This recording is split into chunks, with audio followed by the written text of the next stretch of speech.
Assalamualaikum warahmatullahi wabarakatuh. Kembali dengan saya Rizky Santoso. Oke, kita akan mereaction tentang Gibran yang kemarin Anda bertanya soal visi misi Gibran yang belum jelas, yang bertanya-tanya, Anda bertanya. Oke, sekarang kita akan mereaction video dia, review dia, penjelasan dia tentang visi misinya ke depan sebagai cawapres. Gibran jawab pertanyaan kalian. Hai, saya Gibran Rakabuming. Saya menerima banyak sekali pertanyaan tentang bagaimana Prabowo Gibran bersama-sama masyarakat akan membawa Indonesia maju. Akhirnya, saya putuskan untuk membuat video ini dan menjawab beberapa pertanyaan yang sangat menarik. Seperti Mas Rashid bertanya, apa saja program-program yang sudah ada sekarang dan akan dilanjutkan Prabowo Gibran? Gini, semua program-program yang sudah ada sekarang seperti Kartu Indonesia Sehat, Kartu Indonesia Pintar, Kartu Prakerja, Program Keluarga Harapan, KUR akan terus kami lanjutkan dan kami sempurnakan. Bahkan, kita juga akan membuat beberapa program unggulan yang lain. Hebat, hebat, hebat, hebat, hebat.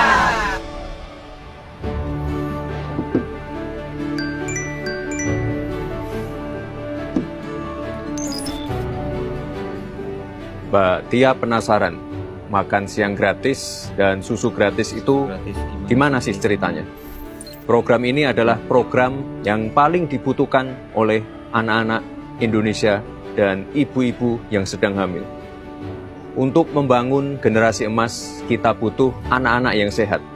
Ibu-ibu hamil juga nutrisinya harus kita jaga untuk mengurangi angka stunting. Jadi sekali lagi saya tekankan, ini bukan hanya program, tapi investasi.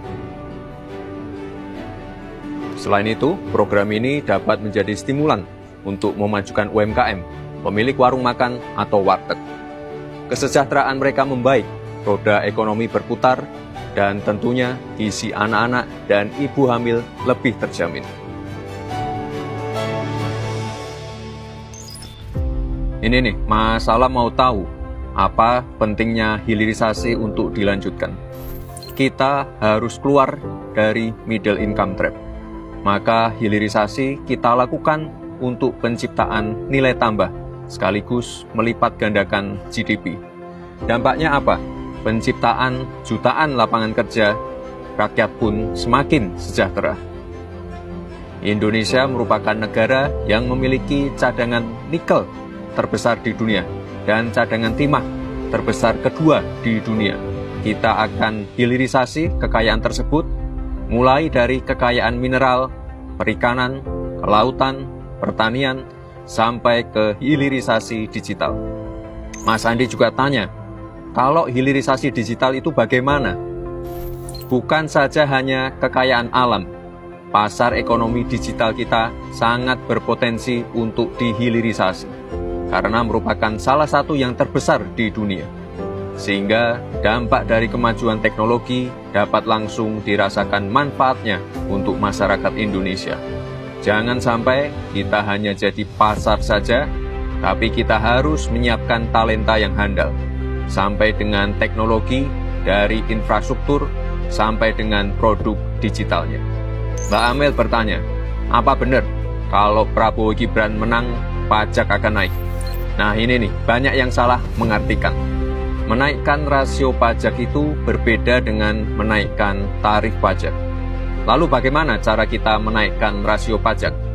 Tentunya dengan meningkatkan ekspor, hilirisasi, transisi energi hijau, mengurangi impor minyak, meningkatkan produktivitas dalam negeri, dan juga swasembada pangan.